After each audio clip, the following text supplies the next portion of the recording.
Welcome and good day, everyone. Thanks for tuning into our webinar.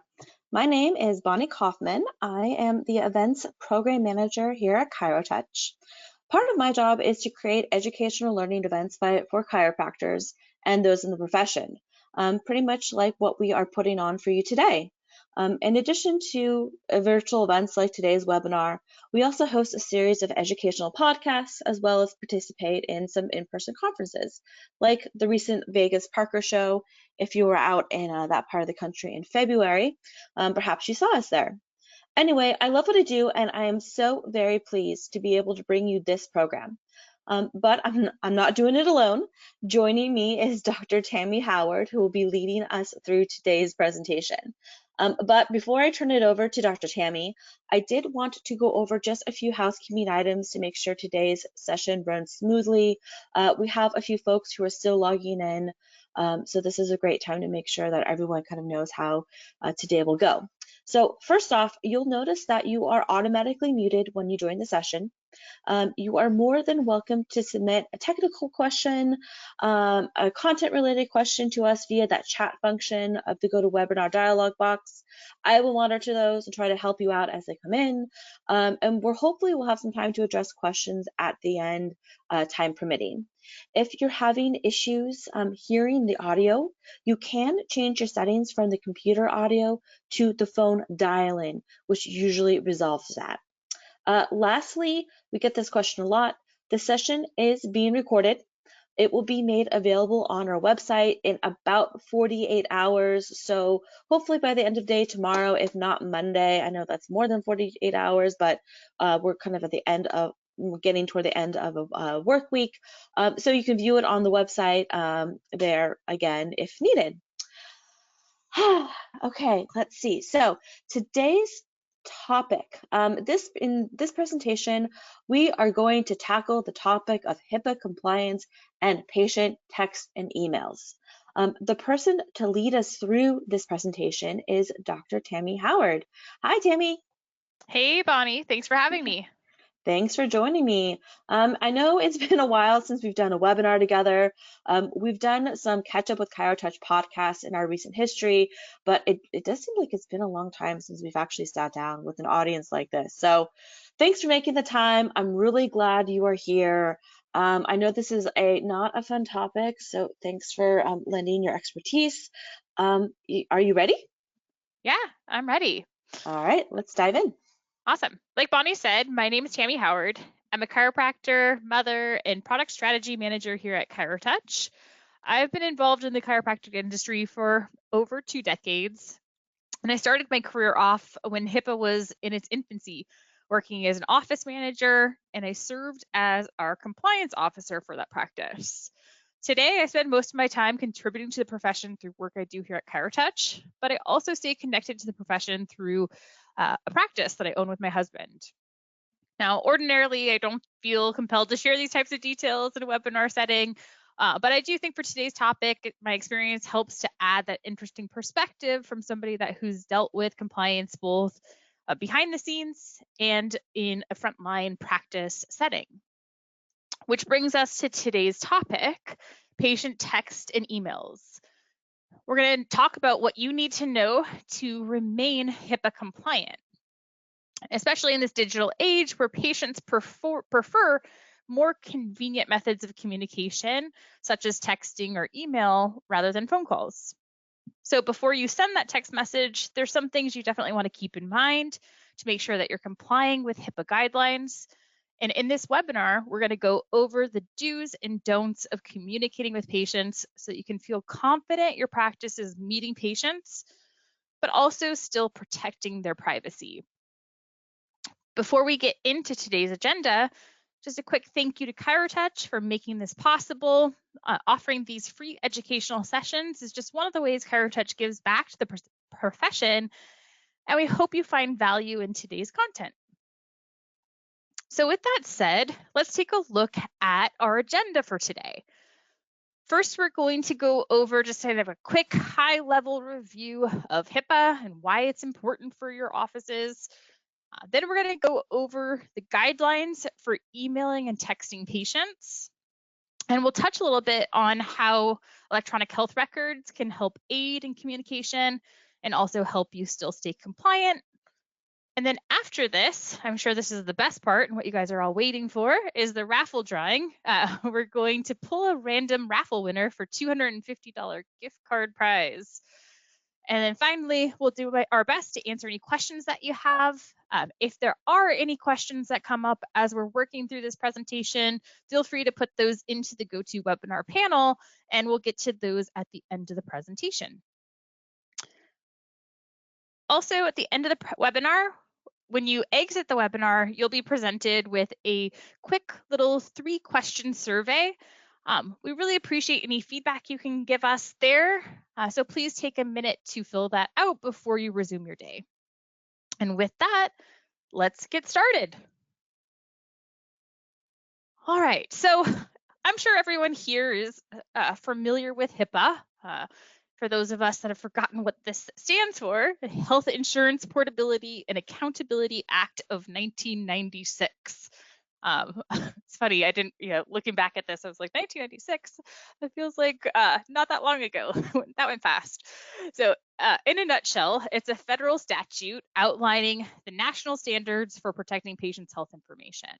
And it seeks to protect patients' data from being disclosed without their knowledge or consent. In the US, all of us are responsible for complying with HIPAA guidelines, and keeping patient data safe requires us to exercise best practices in 3 main areas: administrative, physical, and technical security. Some add a 4th in there, covering policies, procedures, and documentation requirements.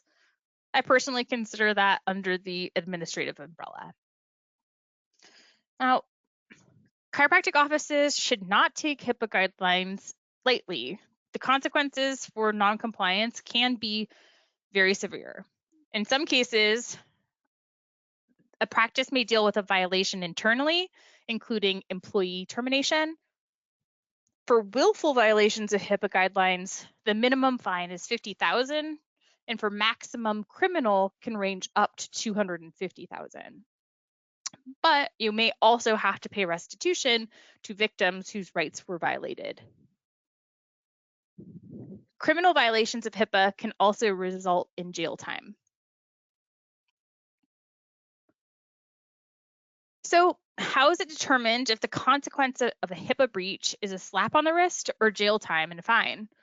Well, that's going to depend on the severity and the impact of the breach, including the nature of the violation, and was it willful or malicious in intent? Did you recognize that there was a problem and then take immediate action to correct that violation? How harmful was the breach of the information? And then how many people were impacted by that?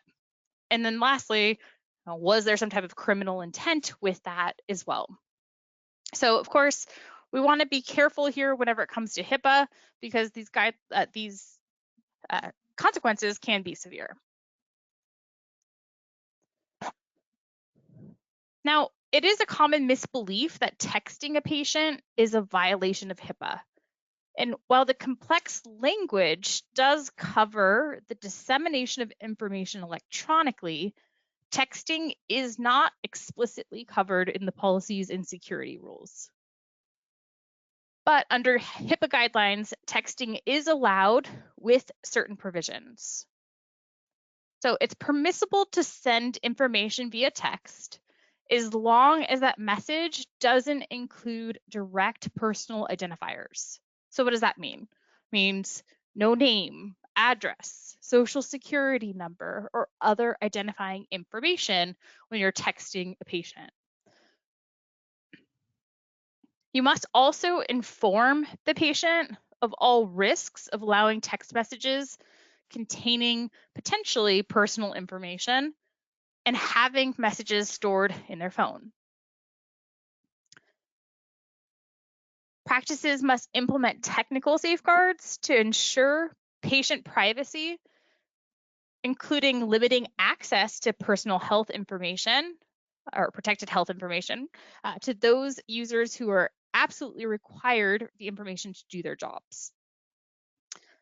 Also, having identity authentication protocols in place for anyone who has access to PHI. And then having policies regarding altering or destroying personal health information. We also need to make sure that we're always looking at meeting minimum necessary standards for disclosure.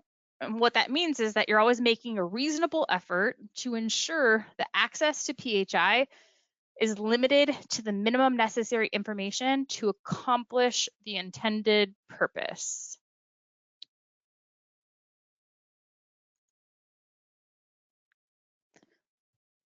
Now, healthcare practices can also use secure messaging solutions, which are sometimes referred to as SMS, not to be confused with SMS for text messages, but a secure messaging solution for text essentially is a HIPAA compliant way of communicating with patients with sensitive personal health information.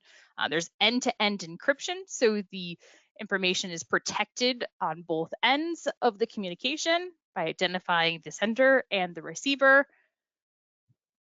And this is a system that you can use in order to actually send personal health information to patients. But again, not to be confused with text messages, which should be limited to non-patient PHI information.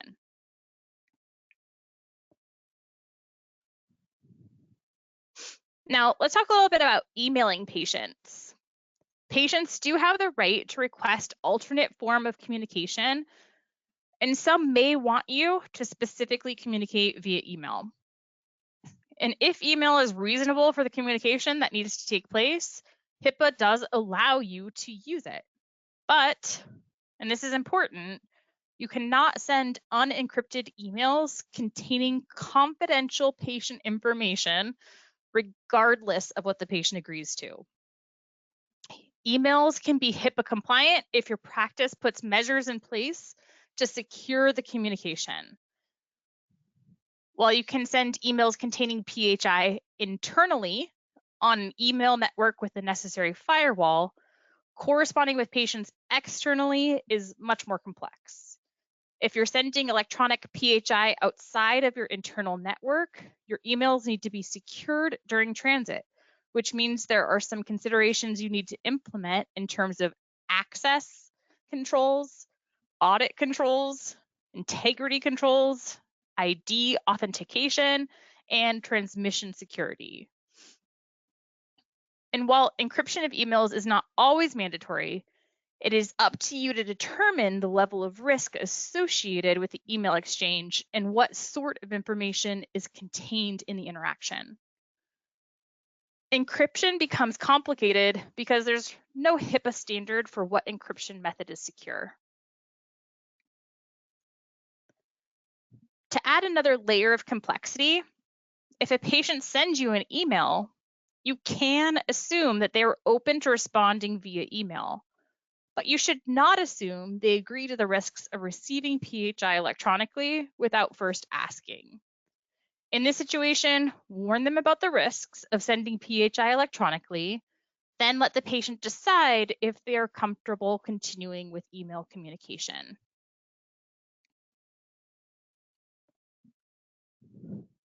Now, speaking from my own experience, utilizing integrated electronic health record practice management system like ChiroTouch is an important aspect of keeping compliant, specifically when it comes to patient communication.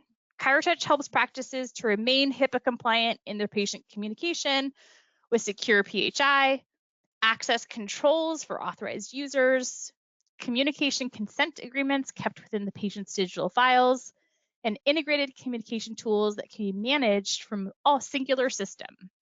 With ChiroTouch's patient communication tool, CT Engage, you can communicate with patients the way they prefer to be contacted, via text or email quickly and seamlessly from within your software.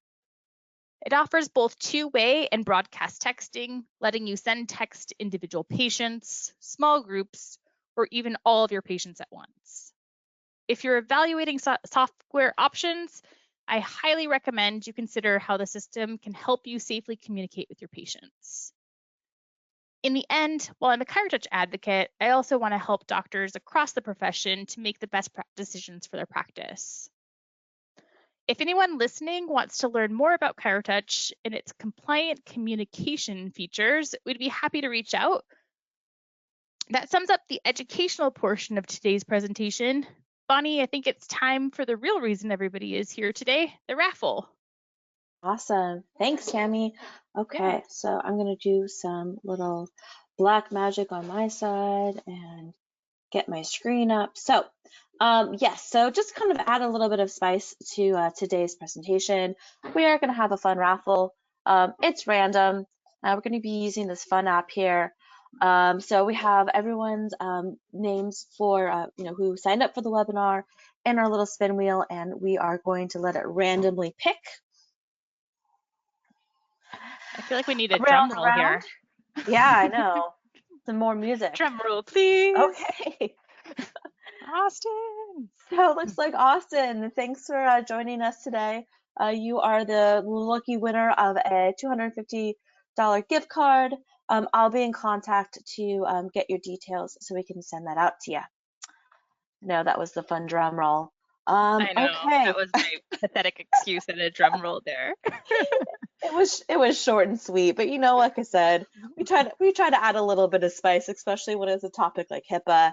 You gotta add a little something fun in it. Otherwise, eyes glaze over, but maybe that's just me. Anyway, so that concludes our raffle. Dr. Tammy, any concluding words you want to leave our listeners with today? Just looking to see if we had any questions come in, and it doesn't look like we've had any questions come in thus far, but if you guys have any, feel free to throw them into the questions bubble there and we can look at those. But meanwhile, I just hope that all of you have gotten some useful tips that you can put into immediate action and help to protect you in your communication with patients. Awesome. If you have any other questions or would like to connect with us, let us know in the closing survey. Awesome. Well, thanks, Dr. Tammy. Thank you for everyone who joined us today. Let's see. It looks like we actually did have a last question come in. Dr. Tammy, do you want to take a look at that and see if it's one that we might be able to address in this session? Oh, where is it? I am not seeing it. It looks like it's coming in from Beth. Oh, there it is. I see it. Let's take a look. My panel is acting funny today, apparently. Let me pop that out.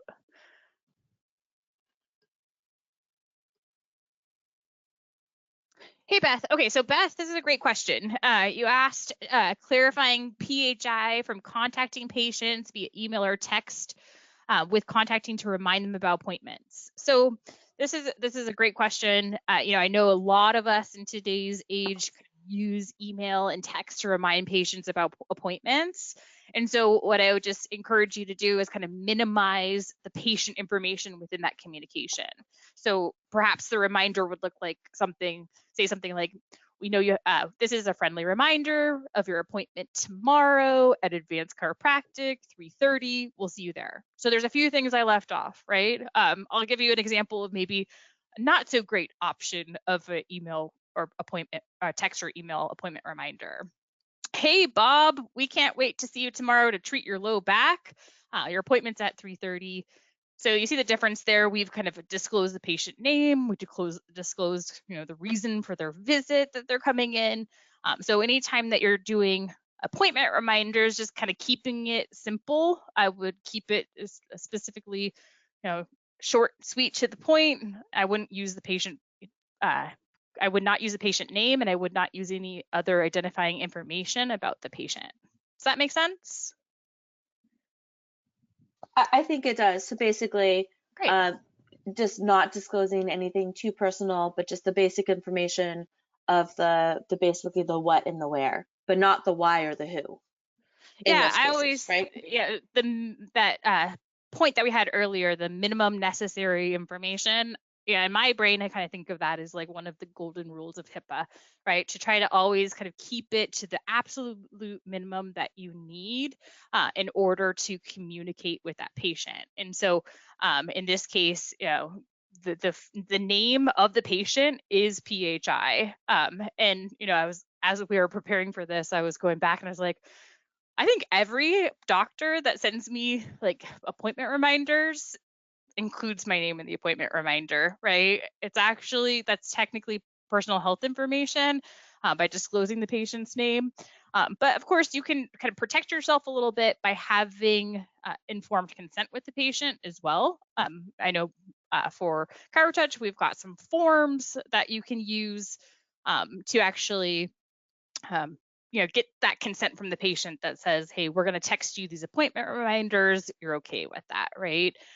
So just kind of keep that in mind that, the phone, we think of it as going directly to that patient, right? But somebody else could pick up that phone and now have access to that personal health information. Exactly. And your point about your doctors sending appointment reminders that reference your first name, Lisa actually wrote in a question saying that they, or her understanding was first name and last initial. And so our findings or our information that we're presenting is that it's no names. Dr. Tammy, do you have anything to speak to that a little bit further? Yeah, I mean, I think this is just something that we've all kind of seen over the years. Everybody does it. Doesn't, it seems like like I said, every kind of appointment reminder that I get from my dentist or whatnot kind of seems to include my name in it as well. But, when it comes to personal health identification information, the name is considered PHI. So, just to be completely careful with that respect. I would minimize the need to put that into those communications if it doesn't help you communicate to the patient, what the intention is. In this case, the intention is like, hey, don't forget your appointment tomorrow. We don't necessarily, the name is like a nice thing to have, right? It makes it more friendly, but it's not necessarily like the minimum information that you need in order to convey the point. Exactly. And if it is going to a patient's mobile phone directly or to their email directly, by all means, hopefully they know that the communication is intended for them. Unless, of course, it's a family situation, but that way, is again how that information is going to probably be inputted into your system. Beth sent in another question here, not asking about HIPAA and text or emails, but asking about voicemail. I know, Dr. Tammy, we didn't cover that in this presentation, but do you have any thoughts for her about leaving what information you could leave in a voicemail? Yeah, I'd always think of like who can access the information once it's sent, right? And so anytime that information, because under HIPAA, we have we need to protect information as it's in transit, right? And so as information is in transit, you have to think about the receiving end, which is why when it comes to like truly, protected health information, sensitive patient health information, really need like a data encryption element to like really sensitive information, right? And also why many people include in their consent agreements around consent for phone calls, consent for emails, consent for text. Again, consent for email does not preclude you from the PHI element because there is like that special piece for emails that has to be encrypted if there's PHI. But I would always consider kind of that information in transit is kind of the bigger theme here, and is it protected on both ends? So, in your software system, your staff, they have a login to your software system, right? And your software system hopefully is also performing some kind of audit trail of everything your staff does within the system anytime they access protected health information. And so that means on your end, you have systems and procedures, and you should have, office manual to this effect as well, that covers of the sending end, right? But when it gets to the receiving end, you don't know who has access to that voicemail anymore. I could pick up my husband's phone and listen to his voice messages or vice versa. So I would just always kind of keep that in mind if there's not some kind of encryption on both ends, to try to always limit the personal health information that you're sending out there. But also to protect yourself, having consent with, being able to call around an appointment reminder, having consent to text an appointment reminder. Those are always really good standards to have within your policies and procedures. That's a great point. Yeah, definitely making sure that you're protecting yourself, you're asking those questions, getting that consent upfront, keeping it within the patient's electronic file so you can always refer back to it. But using common sense and erring on the side of caution is kind of what I'm hearing in summary. So I think those are some good points to live by. Yeah, these are really good questions. I think these are like kind of the main questions that we see come up, right? And it's just always about, trying to keep it as minimal as possible, and also making sure that you're just informing patients and they're getting that consent to be able to disclose that. Awesome. Well, it looks like we are pretty much at the end of our allotment. We've gotten through questions. If anything else pops up, feel free to reach out to us. And of course, we'd love to have your feedback at the end of the session as you close out in that little survey. Yeah, So thanks with that, everybody. awesome. I was going to say, thanks, Dr. Tammy. Thanks for everyone for joining us. Yeah, thanks everybody. Have a great day.